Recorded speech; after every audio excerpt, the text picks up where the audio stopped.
কৃষ্ণ চাইছিলাম কি চাইছিলে বিপদঃ শস্যনাশন্ত তত্র তত্র জগদ্গুরু ভবতো দর্শনং যৎস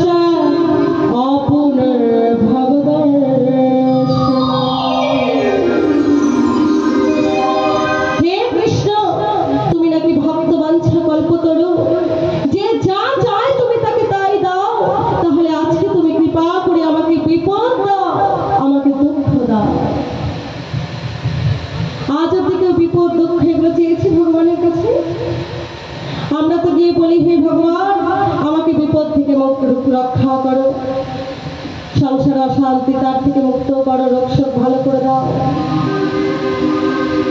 সর্বে ভবন্তু সুখিনা সর্বে সন্তু নিরাময় সর্বে ভদ্রাণি পশ্যন্তু মা দুঃখ মা গমোচিত হে ভগবান তুমি সবাইকে সুস্থ রাখো ভালো রাখো মঙ্গলময় রাখো আর আজকে মাতা কুন্তি দেবী উল্টোটা চাইছে ভগবানকে বলছে আমায় দুঃখ দাও আর এমন দুঃখ দাও যেন কোনোদিন সেই দুঃখের অবসান না ঘটে অনন্ত দুঃখ দাও গোবিন্দ বলছে পিসিমা আরে তুমি জীবনে সুখ পেলে কবে সেই তো অল্প বয়সে ছোটবেলায় পতিকে হারালে স্বামী সুখ থেকে বঞ্চিত ছোট ছোট সন্তানগুলোকে পালন করতে গিয়ে তোমার কত পরিশ্রম কত কষ্ট হয়েছে তার উপরে এই দুর্যোধন ধৃতরাষ্ট্রদের কত ষড়যন্ত্রের শিকার হয়েছে তুমি কত ঘাত প্রতিঘাত বনবাসের মধ্যে দিয়ে তোমার জীবন গেছে তুমি সুখ পেয়েছো কবে এত দুঃখের পরেও তুমি দুঃখ চাইছো আচ্ছা আচ্ছা বুঝতে পেরেছি তার মানে দুঃখ সইতে সইতে সইতে সইতে তোমার দুঃখের সাথে ভালোবাসা হয়ে গেছে তাই তুমি আবার দুঃখ চাইছো এতদিন পর তোমার জীবনে সুখ এসেছে তোমার পুত্ররা রাজা হয়েছে তুমি রাজমাতা হয়েছ আর আবার তুমি দুঃখ চাইছো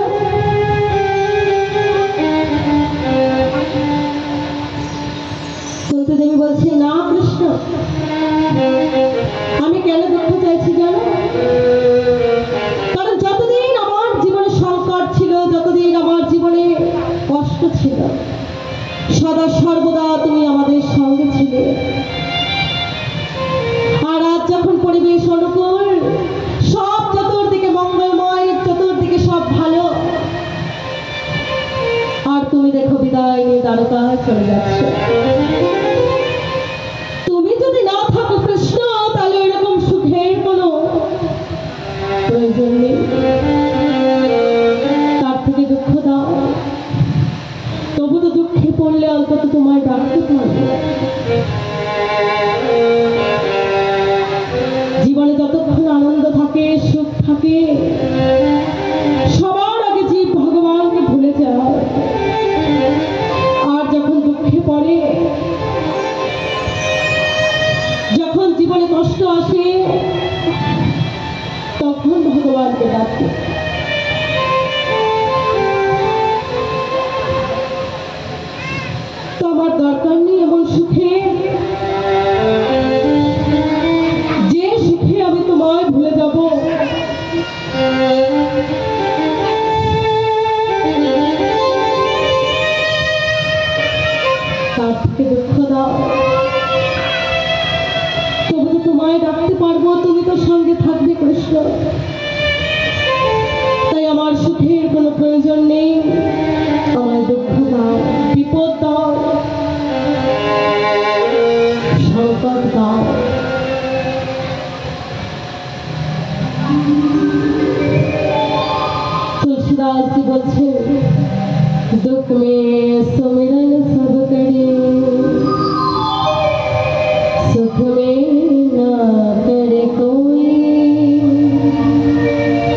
বিপদ আসতেই পারে না,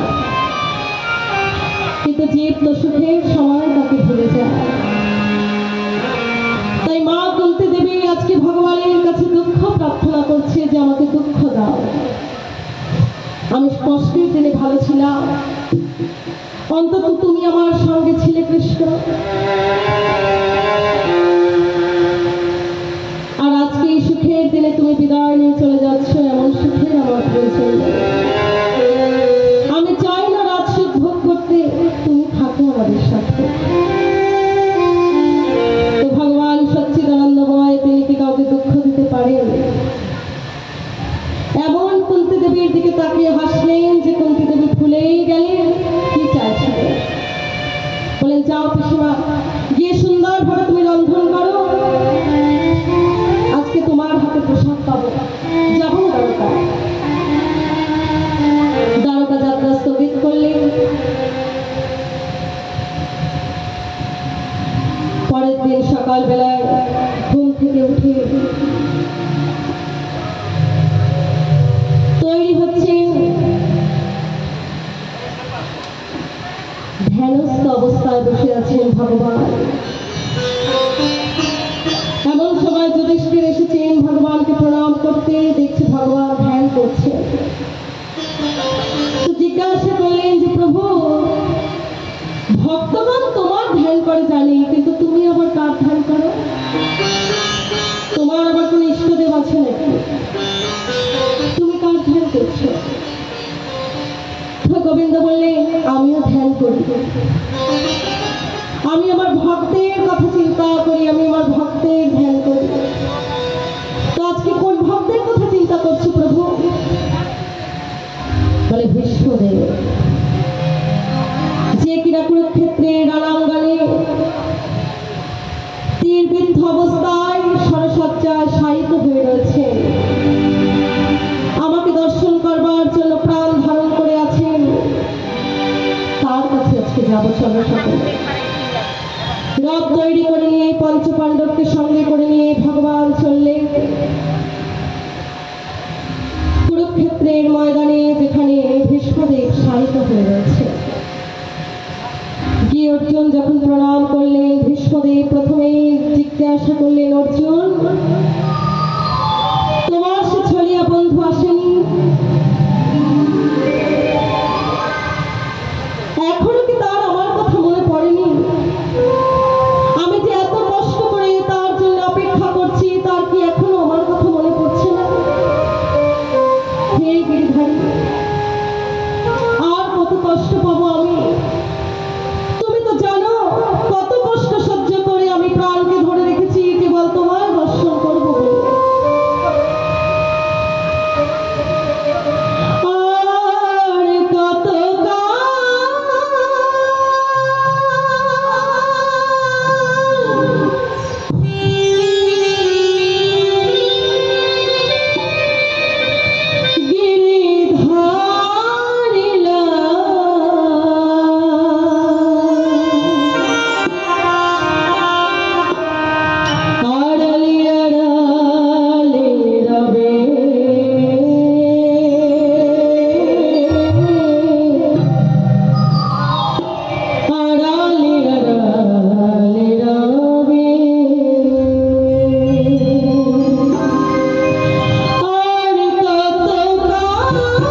ব্যাকুল করে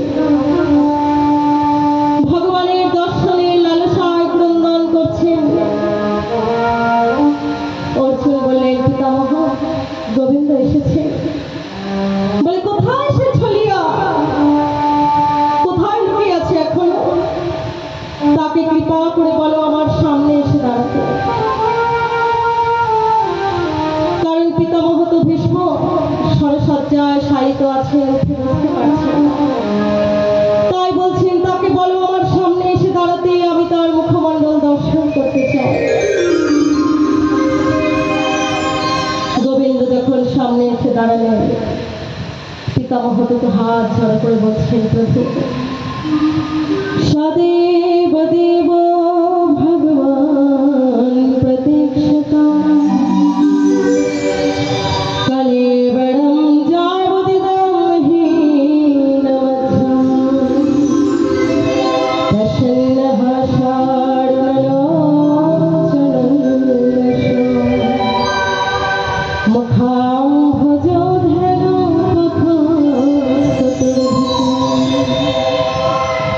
হে প্রভু, কৃপা করে একটু অপেক্ষা করুন, একটু দাঁড়ান। ভগবান প্রতীক্ষতা, একটু দাঁড়ান। যতক্ষণ না আমি আমার প্রাণকে ত্যাগ করছি ততক্ষণ আপনি একটু দাঁড়িয়ে থাকুন। দয়া করে আমার দৃষ্টি থেকে সরে যাবেন না। সুন্দরভাবে পঞ্চপাণ্ডবকে অনেক উপদেশ প্রদান করলেন। দান ধর্মান, রাজ ধর্মান, মোক্ষ ধর্মান, বিভাগ শ্রী ধর্মান, ভগবত ধর্মান, সমাস বশযোগ। দান ধর্ম, রাজ ধর্ম, স্ত্রী ধর্ম আদি সমস্ত কিছু উপদেশ প্রদান করলেন। অন্তিমে গোবিন্দকে বললেন, প্রভু সূর্যোত্তরায়ণে হয়ে গিয়েছে, এবার আমার যাওয়ার জন্য প্রস্তুতি নিতে হবে। কিন্তু অন্তিমে আমার একটি চিন্তা হচ্ছে যে আমার যে একটি কুমারী বালিকা আছে, সেই কন্যাটিকে আমি কার কাছে রেখে যাব? সকলে তো মুখ চাওয়াচাই করছেন যে ভীষ্ম পিতামহ তা কুমার ব্রহ্মচারী, তার আবার কন্যা হলো কবে?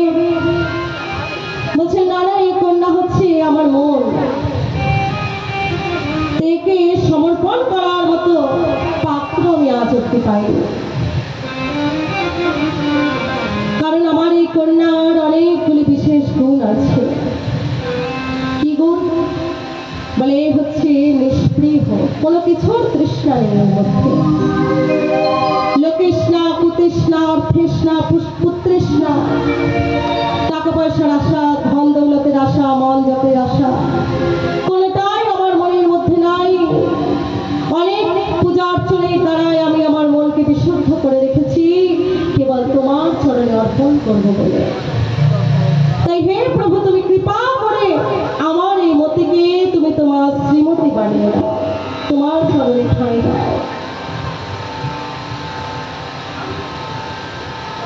তো তিনি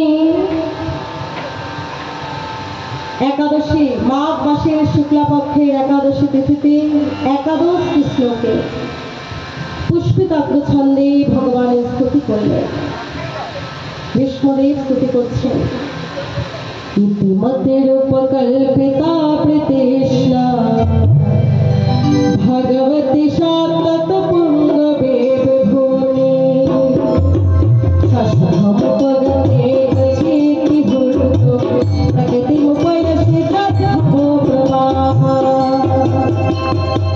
ত্রিভুবন তমরম তমাম বর্ণম যোগিগণ গৌরবণম বরম তথারে ভুবন চতুলা তারণভজম জয় সখী রতিরস্তু মে ভগবা যুধির গণ দেবী ভূমি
তোমাকে চাই। তো প্রভু, আমি আমার এই মতিরূপ কন্যার জন্য যে পাত্র খুঁজেছি সে কিরকম দেখতে জানো? ত্রিভুবন কমলম তমাল বরণম রবিকর গৌরবরম বরম দধানি। ত্রিভুবনের মধ্যে সব থেকে সুন্দর সুপুরুষ হচ্ছেন ভগবান শ্রীকৃষ্ণ। তমালের মতো যার গাত্র বর্ণ, কমল নয়ন, কুঞ্চিত কেশ, পাকার বিম্ব ফলের মতো তার অধরষ্ট, সেই ভগবান আজকে কি করেছেন? সেই ভগবানের চরণে রতি মমাস্তু, আমার যেন রতি জন্মায়। আর আমি কবে পাত্র পছন্দ করেছি জানো?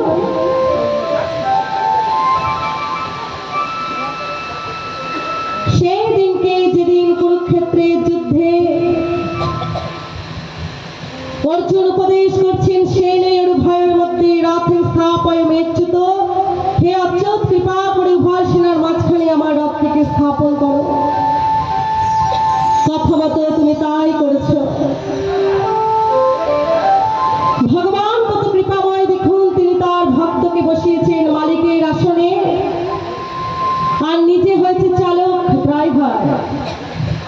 ভক্তকে উপরে বসিয়ে নিয়ে রথ চালিয়ে নিয়ে যাচ্ছে প্রভু। আর যুদ্ধক্ষেত্রে তুমি প্রতিজ্ঞা করেছিলে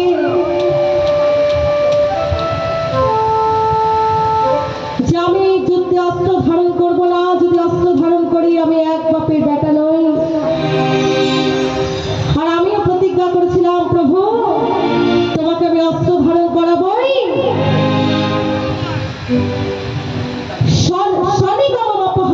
প্রতিজ্ঞা, তুমি আমার প্রতিজ্ঞাকে রক্ষা করবার জন্য নিজের প্রতিজ্ঞাকে ভঙ্গ করেছিলে।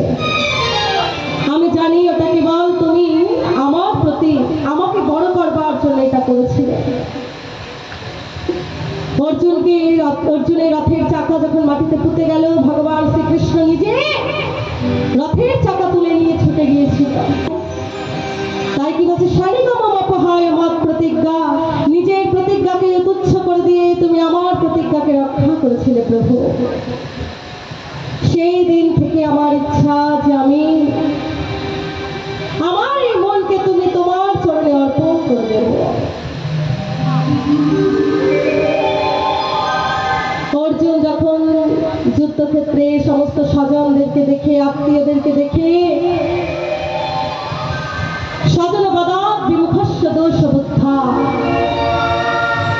যুদ্ধ ছেড়ে দিয়ে বসে পড়লেন যে না, আমার দ্বারা যুদ্ধ করা হবে না, তার থেকে বরং আমি ভিক্ষা করে খাবো, তাও আমার এই যুদ্ধের প্রয়োজন নেই। কারণ কাকে মারবো? কেউ আমার গুরুদেব, কেউ আমার ভাই, কেউ আমার গুরুদেবের পুত্র, কাকে হত্যা করব? তার থেকে আমি বরং ভিক্ষা করে খাবো, তাও ভালো।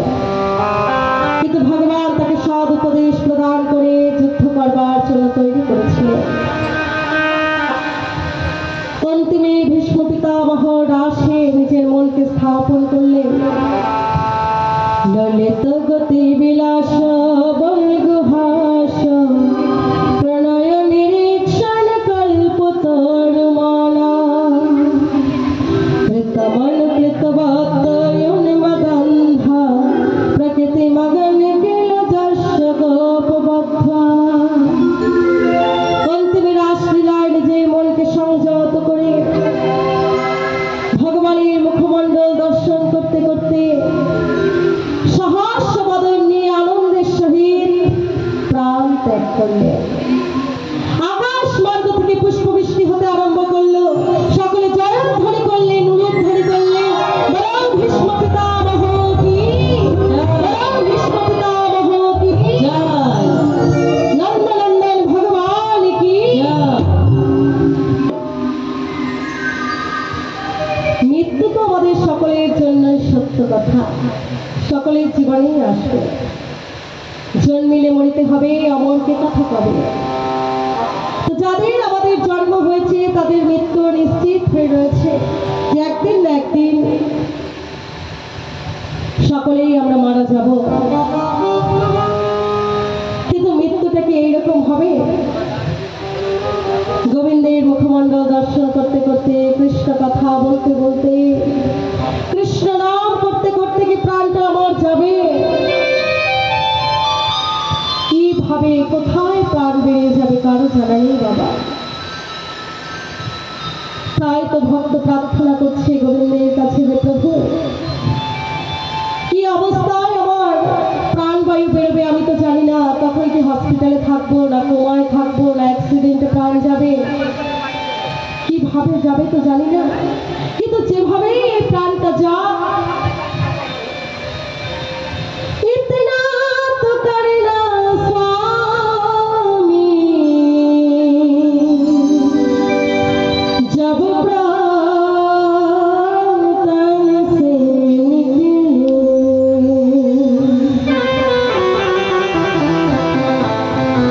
गोविंद नाम लेकर तब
চিন্তা নেই। বাত আদি যদি দিয়ে দোষে না মদ্ভক্ত মাম ন চ স্মরেৎ অহং স্মরামি মদ্ভক্ত দদাতি পরমাং গতিম।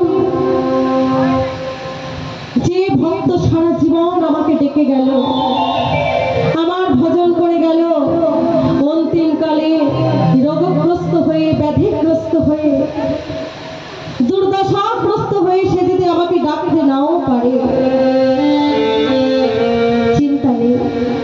ভগবান বলছেন অহং স্মরামি মদ্ভক্ত, আমি আমার ওই ভক্তের কাছে যাব এবং তাকে হাত ধরে দদাতি পরমাম গতিম, পরম ধাম ভগবত ধামে আমি নিয়ে যাব সঙ্গে করে।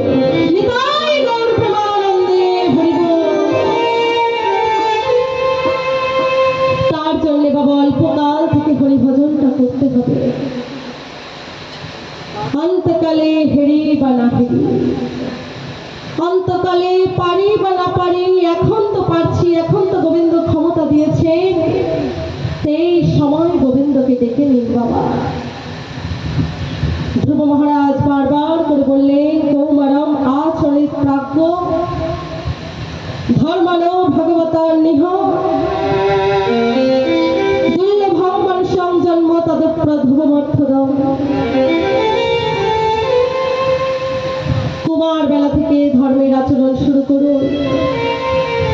8 বছরের মধ্যে প্রত্যেকটা সনাতন ধর্মী মানুষের সদ্গুরুর চরণাশ্রিত হয়ে দীক্ষা গ্রহণ করা উচিত। সেখানে আমাদের 80 হয়ে যাচ্ছে, এখনো সদ্গুরু মিলছে না, এখনো দীক্ষা গ্রহণ করছি না, এখনো পাপের মধ্যে ডুবে আছি, এখনো আমি সাহার করছি, জীব হত্যা করছি, কত পাপ করছি বাবা। আর কদিন পরেই তো দেহ থেকে প্রাণটা বেরিয়ে যাবে, আর অমনি এসে জমের দূতেরা নিয়ে জমালয়ে চলে যাবে, নরকে চলে যাবে, আর যা যা পাপ করেছি সব পাপের সাজা দেবে। এই জন্য এই যে মালাটা, এটা যদি এখন কেউ 300 টাকাও চায়, দেখবেন আমরা কিনবো। 3 দিন পরে এটা যদি কেউ ফ্রিতেও দিয়ে দেয়, আর নেব? ওই শুকনো হয়ে গেছে, ওটার আর কোনো মূল্য নেই। তো গোবিন্দ আমাদের শরীরে যখন যৌবন দেয়, শৈশব দেয়, কৈশোর দেয়, ওই সময়গুলো আমরা সংসারের পিছনে দিয়ে দিয়ে সময়গুলো নষ্ট করে দিই। আর যখন শুকনো হয়ে গিয়ে সংসারে আর কেউ পছন্দ করে না, মরলে বাঁচি, ছেলে বৌমা দিন রাত খোটা দেয়, কথা শোনায়, তখন কাঁদতে কাঁদতে গিয়ে মঠে গিয়ে বলি গুরুদেব আপনার মঠে আমাকে রাখবেন, আমি মঠে চলে আসবো। আর এই বয়সে মঠে এসে কি হবে বাবা? আর কি তুমি কিছু সেবা করতে পারবে? তোমাকেই ভক্তদের সেবা করতে হবে। এখন যদি জিজ্ঞাসা করা হয় যে শৈশব কালে, যৌবন কালে হরিভজন করেছিলে বাবা, বলে না, এই এখন এসেছি, দাঁত পড়ে গেছে, চুল পেকে গেছে, চোখে ভালো দেখি না, রক্তের জোর কমে গেছে, এইবার এই দেহটাকে নিয়ে এসেছি ভগবানের পায়ে। আর কি হবে? আর কি কতটা পারবো আমরা? কতটা এগোতে পারবো? দুবেলা জপ করতে গেলে ঘুম পেয়ে যাবে, আর গিরি গোবর্ধন পরিক্রমা করা হবে না, আর নবদ্বীপ ধাম পরিক্রমা করা হবে না, আর ভগবানের নামে নিত্য কীর্তন করা হবে না। তাই সময়ের অপচয় না করে দুর্লভং মনুষ্যং দেহ দেহিনা ঘনভঙ্গুর তত্রাপি দুর্লভং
এতদিন তো হলো পাপ করলাম,